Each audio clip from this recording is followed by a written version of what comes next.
La fugue d'un enfant de 2 ans et demi? Le scénario a de quoi surprendre mais a pourtant été évoqué après l'inquiétante disparition du petit Émile.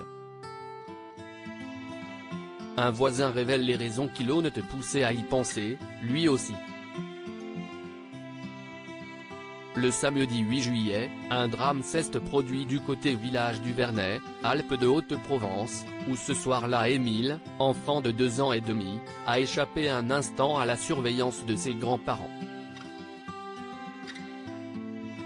Volatilisé, l'enfant fait depuis l'objet de recherches minutieuses et acharnées alors que se joue une véritable course contre la montre, alors que dans le pays depuis dimanche, l'émotion est grande. Mais déjà, à mesure que l'enquête avance, certaines pistes sont privilégiées à d'autres.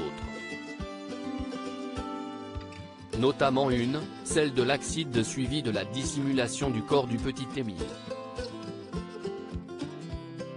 Un scénario qui fait froid dans le dos, alors que BFM rappelait le 11 juillet que le drame familial n'était pas non plus à exclure.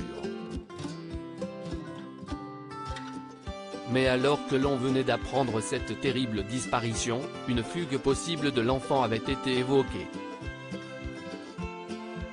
Aujourd'hui, un voisin confie à la Provence pourquoi cette piste, si surprenante pour un enfant en si bas âge, a été envisagée. À la Bouilladis, tout le monde connaît la famille d'Émile, précise nos confrères. Une grande famille du côté de la mère, issue d'une fratrie de 10 enfants, connue, mais très loin du comité des fêtes, décrite comme très tradie, comparée à un clan strict et religieux. Émile aussi était connu et les habitants du village ont rapidement compris que c'était lui ce petit garçon, le petit blond, leur voisin, qui se retrouvait au cœur de ce fait divers.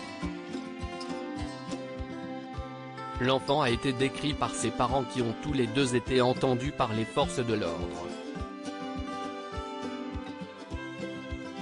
Un voisin confie au propos du garçonnet qu'il était très éveillé pour son âge, et dévoile pourquoi il a pensé à une fugue.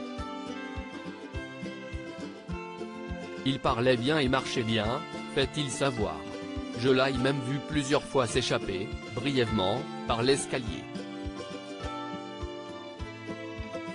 Alors j'ai pensé à une fugue. Une thèse surprenante mais déjà avancée. Ce n'est pas la première fois que l'on entend cette hypothèse, déjà avancée par le maire du village, qui les connaît bien, à la suite de l'annonce de cette disparition inquiétante. Sur BFM TV, François Balic, qui connaît bien les grands-parents qui vivent depuis une vingtaine d'années dans la commune, avait ainsi précisé que s'il y est une famille de marcheurs et a expliqué que l'idée d'une petite fugue avait fait surface. Malheureusement, le temps passant, cette thèse s'est fragilisée avant de n'être totalement enterrée. Désormais, alors que le pronostic vital de l'enfant est très engagé, la piste privilégiée semble être celle d'un accident suivi de la dissimulation du corps. L'enquête n'est pas finie et de gros moyens continuent d'être mis en œuvre pour retrouver le garçonnet.